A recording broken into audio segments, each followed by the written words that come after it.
turns out to be true. Your education really is the job of a lifetime, and it commences now. I wish you way more than luck.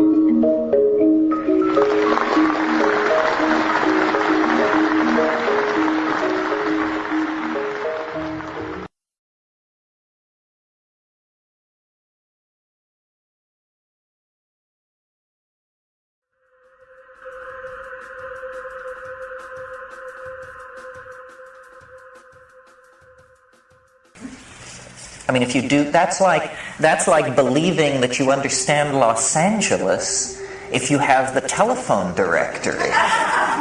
You know? I mean, this is the level of genetics today.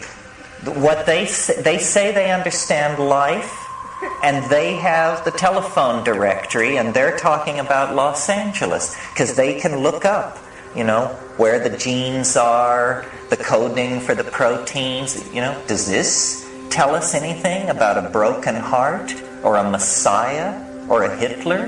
I don't think so.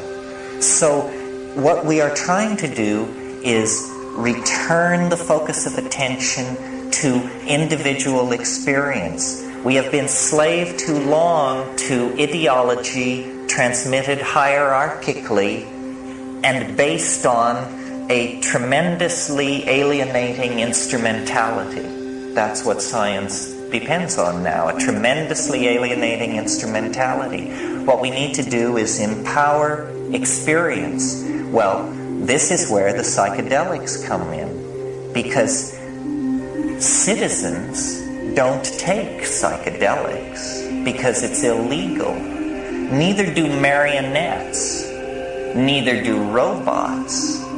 None of these well-behaved and mechanistic reductionist images of humanity take psychedelics because it's misbehaving. Misbehaving is a great sin.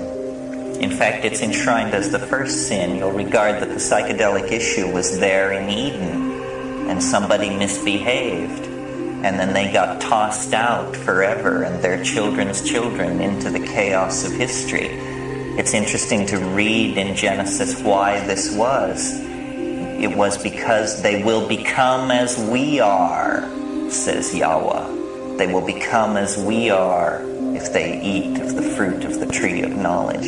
I suggest to you that this is precisely what we should seek to do, and that this we is the voice of hierarchy, the voice of paternalism, the voice of the male ego finally right up into the storm god, the volcano god who lies back there in the origins of monotheism.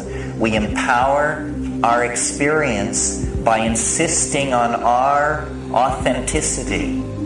It's a wonderful thing to learn to be able to stand up and yell bullshit. I did it when I was about 18 years old, and it was the meme of the hour, and it blew their minds. It did blow their minds. It was uncivil. It was uncivil. It lacked polity. It was rude and crude and correct, because so much is being slung. And nobody is talking about the primacy of experience and the dignity of the individual. The dignity of the individual. We went a long way with this in America before we betrayed it. And it wasn't only betrayed by the clowns in Washington. It's also betrayed by anybody who clusters themselves around the feet of some self-proclaimed nabob. Because the fact of the matter is, nobody knows what's going on. Nobody knows. Nobody has the faintest idea. The best guesses are lies. You may be sure of it. And so to pretend that one human being will lead another out of the dark night of ignorance and into the shining light of truth is ludicrous. Absolutely grotesque. A product of this empowering of the human image that has gone on through several thousand years of dominator culture.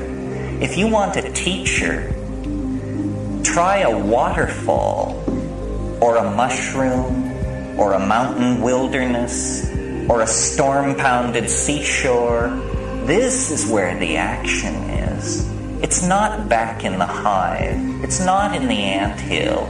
It's not knocking your head against the floor in front of somebody who claims that because of their lineage and whose feet they washed and whose feet they washed, that you should give credence to them. Knowledge is provisional, and we are yet to approach even the first moment of civilized understanding. The way it is to be done is by trusting yourself, trusting your intuition. Reject authority. Authority is a lie and an abomination. Authority will lead you into ruin. It's not real. And it isn't, don't get the idea that it's this liberal rap about how everybody has a piece of the action. You know, the Jews know something, the Buddhists know something, the Huichol know something. Nonsense. Rubbish. Nobody knows anything. These are different kinds of shell games that have been worked out by priestly castes of people to keep things under control. Institutions seek to maximize control. That's what they're into. Did you think they were in the business of enlightening you? Saving your soul? Forget it. Control is what this is all about. And to the degree that we commit ourselves to ideology, we are poisoned. Any ideology, Marxism, Catholicism, objectivism, you name it, rubbish, all rubbish. What is real is experience. What is real is this moment. And so then what it becomes about is, what are the frontiers of experience? How much of that has been taken away from us by these dominators, by these priesthoods, by these cults, by these philosophical shell games? Well, a lot. That's the whole story of history. Our growing unease, our growing dis-ease, our malaise is all about the fact that we are kept from the wellspring of experience. We are sexually repressed. You may not feel it, but look back 100 years to a world where pianos wore pants. You know, we've made a little progress on the sexual thing. Maybe not. Maybe more or less than we think. But we are repressed in all of these areas. And we are particularly repressed in the area that relates to the psychedelic experience. Because it is raid to the dominator insect invasion. They can't take it. They can't stand it.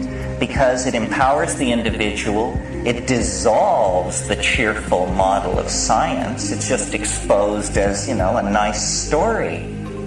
It enriches the accessible universe tenfold, 100-fold, 1,000-fold.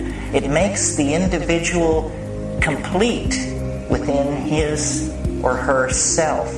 And this completion of the individual is extremely destructive to the plan of the dominators, which is that you will be a cog in a machine. You will participate in the life of an organization. Not your life, the life of an organization. You will go to some bullshit job. You will pour the best years of your life and your genius and your hopes into this. You will serve an institution. You will serve.